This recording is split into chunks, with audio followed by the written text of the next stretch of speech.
Welcome back to the Alex Spicer Show. That's what you're listening to now. And if I sound a little bit funny, it's because I am now sick. The illnesses have just been going around the happy family. Today, actually, I really want to talk to you about religious freedom and the role of religion and how that's being forgotten. It's very apparent, especially since we see what CNN posted about Martin Luther King Jr. Day on Monday, and also this Tuesday was National Religious Freedom Day, which was just started. So let's go there. Could you sit still? Could you sit still when your friends have given up on hope? They're giving up on hope. I have to search for.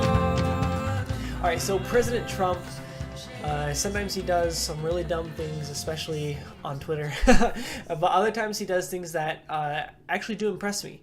I am impressed and surprised. I really wonder who in his cabinet, who in his circle of support and influence moves him to do things that are actually good and smart. Because, I mean, he might be a pretty intelligent guy, but I don't feel like he's really that... this just doesn't seem quite characteristic of him truly. But I wonder who convinced him to create a National Religious Freedom Day. I like that, and not that I necessarily want another holiday, but I do like that that was brought up, because we do, as America, as a whole nation, need to refocus upon our roots, which is founded in religious freedom, religious principles. That if we forget that, as we have been for the last 30, 40 years, then we will lose everything we have. As I've talked about with other people in the past, there's like this bridge, and it's a bridge that gaps this large chasm between anarchy or totalitarianism, just a lack of freedom, to freedom and prosperity and liberty. And what holds up this bridge are three pillars, and one of those pillars that you cannot replace happens to be religion.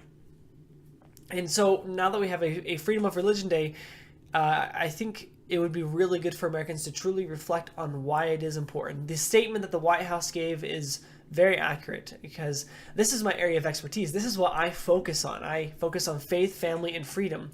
And the baseline of all this is that without faith, families don't know how to structure themselves and be strong enough in order to be cohesive and teach their children properly, so that way we have a better society.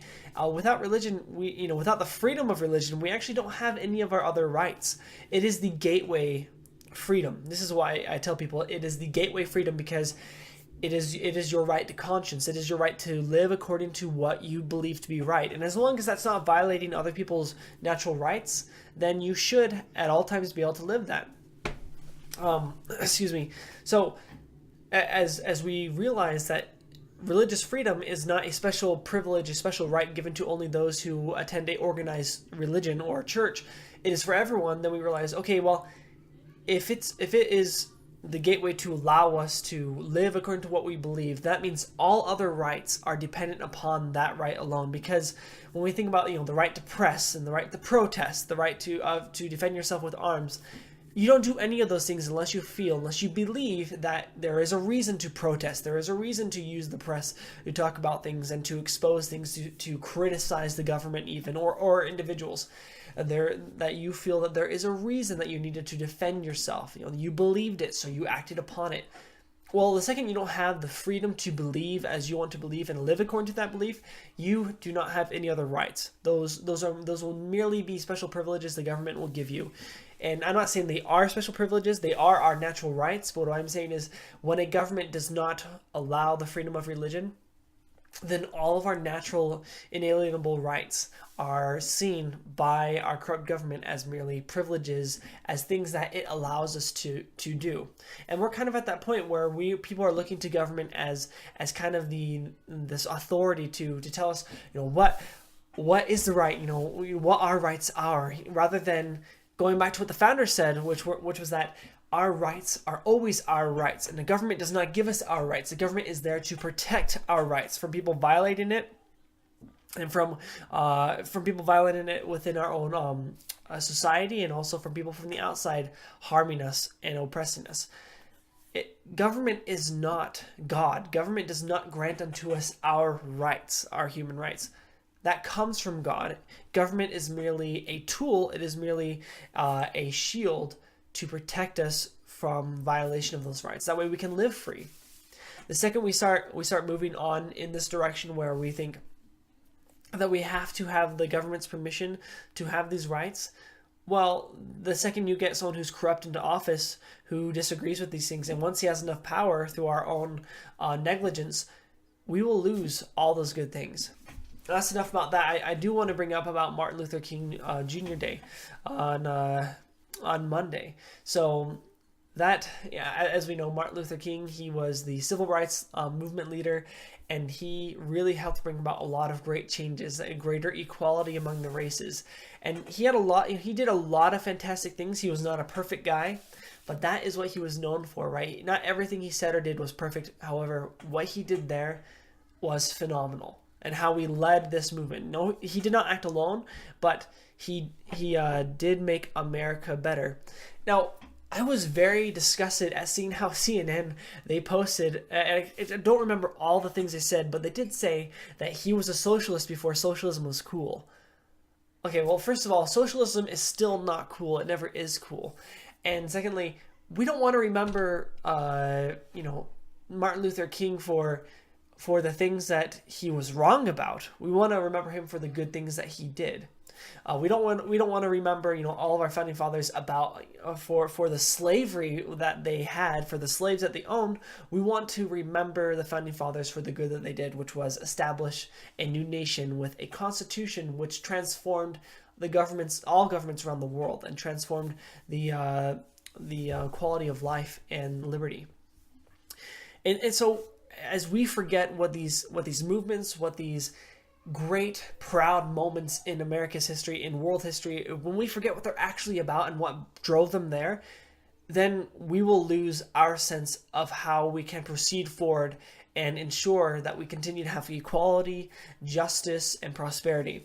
I want to read to you actually a little bit about this, because many people don't realize just how religiously based this movement was. If you look at all of the major movements in America that brought about great change, pretty much every single one of them was pushed and started and initiated by religious people.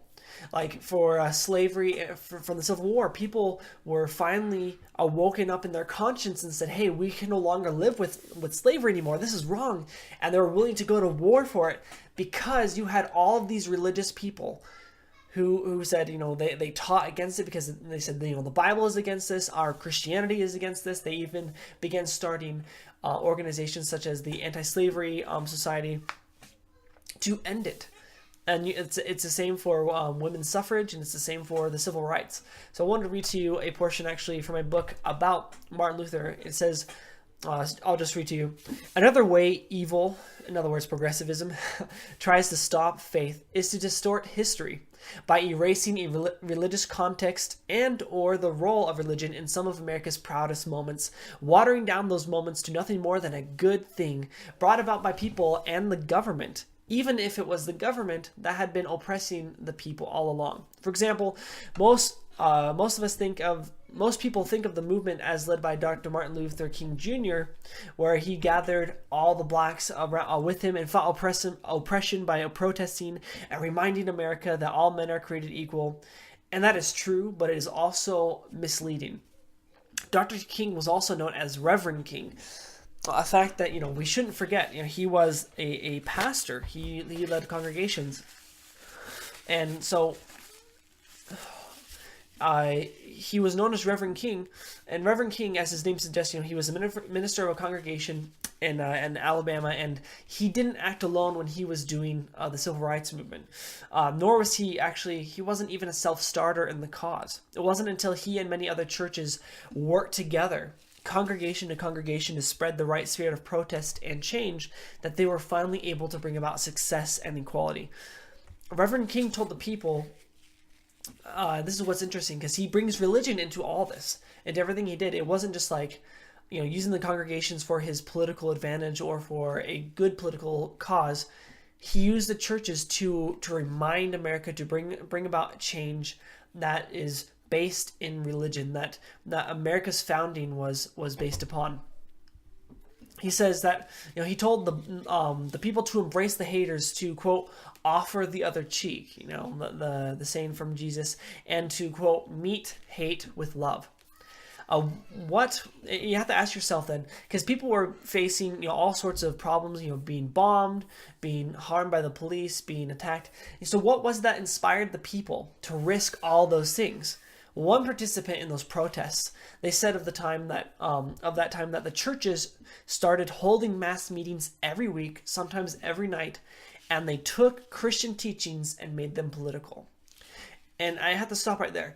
We have to be careful never to make our religion fit our political views, but rather make our political views fit our religion, because our religion is almost always going to be the proper and correct view and stance that we should hold.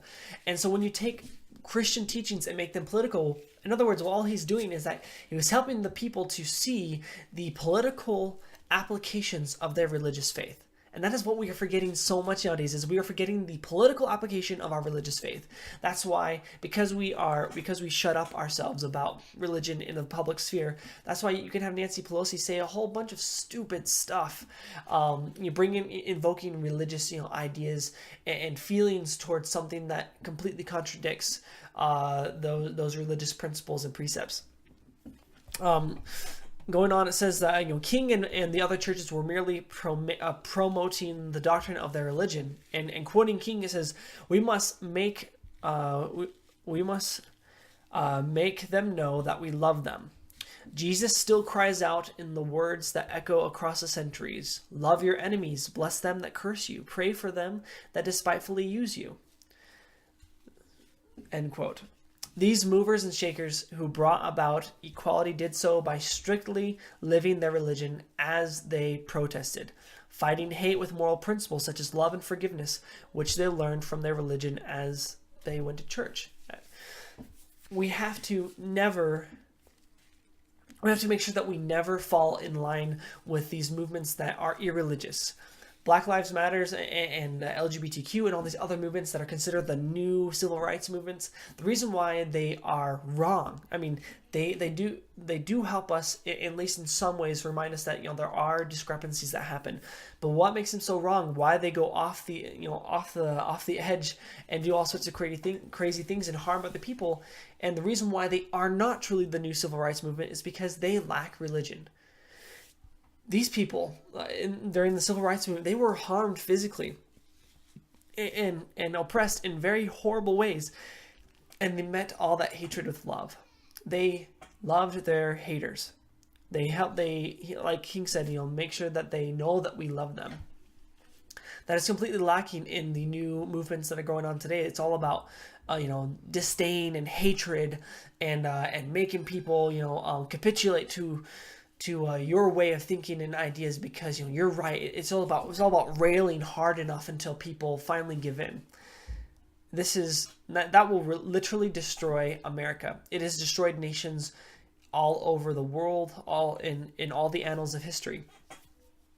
Once we forget that religion and the principles of religion remind us how to be moral and help us to understand how to have better laws, well, once we forget that, we will forget how to be civil. We will forget how to live with one another and what equality and liberty truly means. We will break down our prosperity and give in to communism or socialism. And there's just a lot of really bad things that go on once we neglect the religious aspect of our lives and of our nation. This is why we have to allow religious sentiments, religious thoughts and ideas into the public and political sphere. And here's why. Because religion is merely your beliefs, your system of beliefs. So even if you don't participate, you don't consider yourself spiritually religious, you are atheist, you still have your own system of beliefs. You have your own personal religion. Everyone has their own personal religion. We all have different beliefs within ourselves, regardless of what background influences that, whether it's spiritual or purely scientific or secular. We have to be able to bring all those together into open discussion and find the best solutions to move forward. The second you say that a certain type of opinion cannot exist in the political or public sphere for whatever reason, but in our day, it happens to be that the type of opinion that cannot exist happens to be spiritual religion.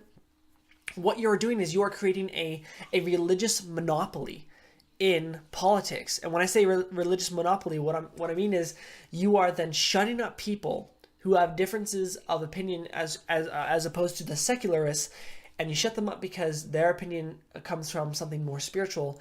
And that means the only opinion that is now openly allowed to be discussed and heard and listened to and influence the government happens to be a large chunk of people who think very much the same, whose personal religions, very much reflect each other in many ways. And so essentially, their religion creates a religious monopoly because everyone else is silenced and oppressed. You can't have that. That will ruin us. You have to allow people, and it is not oppression and is not forcing religion upon someone just to express what you truly believe inside. Like I said before, the greatest changes that have ever happened in America were pushed and backed and started by people and their religious principles. They're realizing that there was problems, there were discrepancies, and that their religious faith could lead them to a better life forward, a better country forward. So thank you so much for listening to the Alex Spicer Show. If you liked what you heard, click the like button. Don't forget to subscribe and live free until next time.